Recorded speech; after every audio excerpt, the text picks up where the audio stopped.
हमारा महागठबंधन के तमाम प्रत्याशी कहीं हारे नहीं, हराए गए हैं। खास करके ईवीएम के माध्यम से हमारे प्रत्याशी को हराया गया है, जिसका स्पष्ट उदाहरण कई जगह मिल रहा है। जब बैलेट की गिनती होगी, इंडिया गठबंधन वाले जीतेंगे। हम नहीं बोल रहे हैं, वो अमित शाह जी बोले हैं। बैलेट की गिनती होगी, इंडिया गठबंधन वाले जीतेंगे। ईवीएम खुलेगी, इंडिया गठबंधन वाले हारेंगे। तो स्पष्ट था, इंडिया गठबंधन के तमाम लोग, तमाम जो हमारे प्रत्याशी थे, तमाम लोग जीतते और 40,000 50,000 के वोट के मार्जिन से जीतते। हमारा रिजल्ट वही हुआ है जहां हम 50,000 से ज्यादा मत से जीतने वाले थे। वहां इनका सेटिंग वोट से ज्यादा हमको पब्लिक ने वोट दिया था, इसलिए हम वहां जीत गए। बहुत सारे एनडीए के विधायक जीते हैं। 1,22,000, 1,22,000, 1,22,000 क्या अंक गणित पूर्व से फिक्स था। अब अपराधियों की राज, बुलडोजर की राज छोड़िए। जो गृह मंत्रालय जिनको मिला है, 6 व्यक्ति के हत्यारा के हाथ में गृह मंत्रालय मिल गया है बिहार में। जिस तरह से केंद्र में अमित शाह जस्टिस लोया के हत्यारा, गौरी लंकेश पत्रकार के हत्यारा, तो देश के गृह मंत्री और तमाम जगह वैसे अपराधियों के हाथ में बागडोर जा रहा है। नमस्कार, बेगूसराय फ्रंटलाइन में आपका स्वागत है। आज हमारे बीच है राष्ट्रीय जनता दल के बेगूसराय के जिला अध्यक्ष मोहित यादव बड़े ही बेबाकी से अपनी बात, पार्टी की बात, जन समस्या को रखते हैं। और विधानसभा चुनाव का परिणाम दिया गया, सरकार भी बन गया और यानी महागठबंधन की बेगूसराय में करारी हार हुई। राजद को अपना 2 सीट और पिछड़ा बचा लिया। कांग्रेस और आपका की स्थिति खराब रही। इसी मुद्दे को लेकर मैं राजद के जिला अध्यक्ष मोहित यादव से बातचीत करने जा रहा हूँ। मोहित जी, बेगूसराय फ्रंटलाइन में आपका स्वागत है। चलिए, बहुत बहुत धन्यवाद। वास्तव में फ्रंट लाइन के तमाम मीडिया कर्मी के साथियों के द्वारा जो सच दिखाया जाता है, इसके लिए हम पूरे राजद परिवार की ओर से आपको बहुत बहुत धन्यवाद देते हैं। बहुत बहुत धन्यवाद। महागठबंधन की करारी हार के बारे में आप क्या कहेंगे? क्या आपको लग रहा था पूर्व में जो महागठबंधन की हालत बदतर हो जाएगी? देखिए, लोकतंत्र की हार हुई है, तंत्र लोक की जीत हुई है। ये बेबाकी से कहने के पीछे हम पर मुकदमा भी हो गया।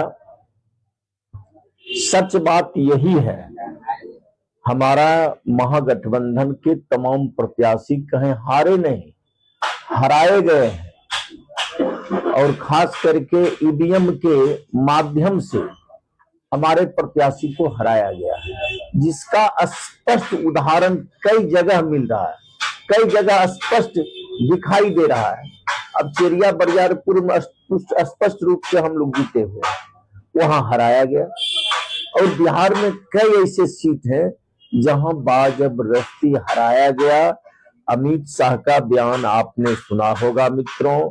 वो पटना के एक निजी होटल में रहकर वो डायरेक्ट कहते थे, जब बैलेट की गिनती होगी, इंडिया गठबंधन वाले जीतेंगे।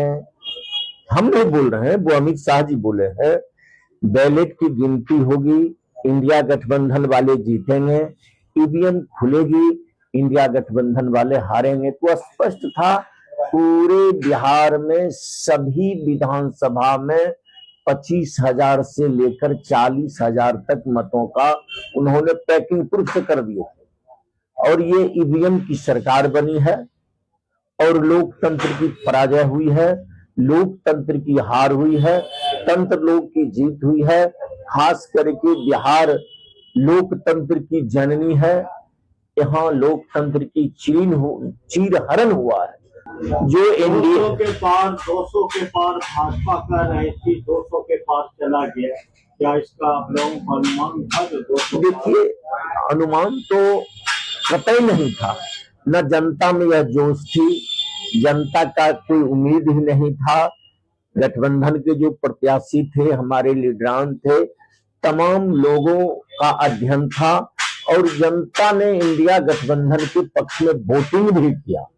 लेकिन जहां लोकतंत्र की चीरहरण हो जाए, जहां तंत्र लोक हावी हो जाए, इससे स्पष्ट हो गया है लोकतंत्र समाप्त हो गया है, लोकतंत्र पर तंत्र लोक हावी हो गया है, यह लोकतंत्र की पराजय हुई है।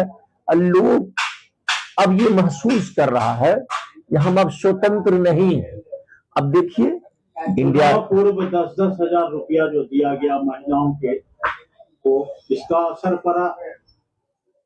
कोई असर नहीं।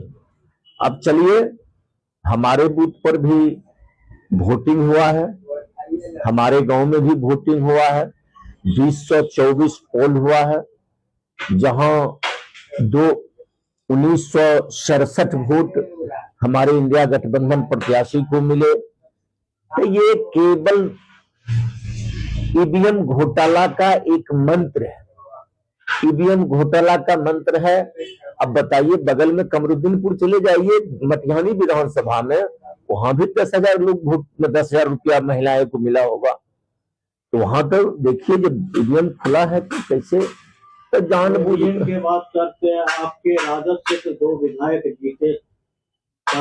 हमारे विधायक इंडिया गठबंधन के तमाम लोग, तमाम जो हमारे प्रत्याशी थे, तमाम लोग जीते और 40,000 50,000 के वोट के मार्जिन से जीते। हमारा रिजल्ट वही हुआ है जहां हम 50,000 से ज्यादा मत से जीतने वाले थे। वहां इनका सेटिंग वोट से ज्यादा हमको पब्लिक ने वोट दिया था, इसलिए हम वहां जीत गए। लेकिन तमाम जगह बताइए, बहुत सारे एनडीए के विधायक जीते हैं, 1,22,000, 1,22,000, 1,22,000। क्या अंक गणित पूर्व से फिक्स था? पूर्व से फिक्स था। ये तो स्पष्ट हो गया है, ये ईवीएम हेरा फेरी करके ये लोकतंत्र को समाप्त कर दिए हैं। लेकिन कल करेंगे आप जैसा बता रहे हैं, ईवीएम चोरी हुई, वोट की चोरी हुई, तो आगे आप लोग क्या करेंगे? देखिए, जनता के हित में हमारे नेता आदरणीय लालू प्रसाद यादव जी लड़ाई लड़ते आ रहे हैं। हम भी जनहित में, हमारी पार्टी भी जनहित में लड़ाई लड़ेगी। एक दिन ना एक दिन स्वतंत्रता मिलेगी देश को। आज जो देश गुलामी की ओर इतिहास रच रहा है, इससे तो मुक्ति मिलना हर हाल में मिलेगा। जो अधिकारी ईवीएम सेट किए हैं वो भी गुलाम होते जा रहे हैं। जो अधिकारी मेरे साथ, मेरे प्रत्याशियों के साथ बेईमानी किए हैं, कल के डेट में वो भी चपेट में आने वाले हैं। यहाँ कोई नहीं बख्शाएंगे। देश गुलामी की ओर इतिहास रचने के लिए जा रहा है। और तालमेल कैसा रहा आप लोगों का? बहुत सुंदर रहा, कहीं कोई किंतु परंतु नहीं है। तालमेल में तमाम लोग परिवर्तन के लिए अपने मत देने का काम किए थे। लोगों को रोजी रोटी रोजगार चाहिए, लोग को पलायन रुकना चाहिए, इसलिए लोगों ने अपना मत। बछवाड़ा में जो तालमेल नहीं था महागठबंधन का, इसका भी असर पड़ा बाकी क्षेत्रों पर? इससे पहले भी राय जी भाई जी चुनाव लड़ा करते थे, कहीं कुछ बात नहीं है। वहां के मतदाता राय जी को भाई जी के सदियों से वोट देते आए थे, इसलिए इस बार भाई जी का पलड़ा भारी था, मतदाता ने वोट दिया है। भारी ईवीएम घोटाला करके वहां जो हमारे प्रत्याशी थे उनको हराने का काम किया गया है। बछवाड़ा के एक अलग इतिहास रहा है राय जी भाई जी का, और वहां लोग जिनका पलड़ा भारी रहता है, लोग वोट उनके पक्ष में करते हैं।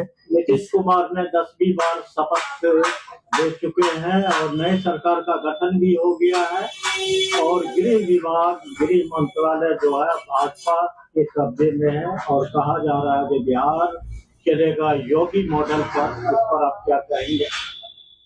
देखिए, चोर के दाढ़ी में तिनका कहानी चरितार्थ हो रहा है। चोर के दाढ़ी में तिनका, जिनको गृह मंत्रालय का प्रभार मिला है वो 6 मर्डर का स्वतः मुद्दालय है। 6 आदमी को हत्या करने वाले को गृह मंत्रालय का प्रभार मिला है। जिस तरह से देश के गृह मंत्री जस्टिस लोया, गौरी लंकेश पत्रकार के हत्यारा है, बिहार में भी वो तमाम हत्यारा को ढूंढ ढूंढ कर पद दे रहे हैं। अब 6 मर्डर केस का अभियुक्त को बिहार के गृह मंत्री बनाया गया है। तो तमाम अपराधियों को, डकैतों को, लुटेरों के हाथ में शासन आ गया। मैंने कहा मित्र, जो देश गुलामी की ओर इतिहास रचने के लिए जा रहा है, लोग परतंत्र हो गए हैं। आप स्थिति देख लीजिए, आप अंचल कार्यालय चले जाइए, प्रखंड कार्यालय चले जाइए, अनुमंडल कार्यालय चले जाइए, जनता की कहीं कोई सुनने वाला है ही नहीं। बिहार में भी बुलडोजर का राज होगा। अब अपराधियों की राज, बुलडोजर की राज छोड़िए, जो गृह मंत्रालय जिनको मिला है, 6 व्यक्ति के हत्यारा के हाथ में गृह मंत्रालय मिल गया है बिहार में। जिस तरह से केंद्र में अमित शाह जस्टिस लोया के हत्यारा, गौरी लंकेश पत्रकार के हत्यारा, तो देश के गृह मंत्री और तमाम जगह वैसे अपराधियों के हाथ में बागडोर जा रहा है। इससे स्पष्ट हो गया है लोकतंत्र समाप्त,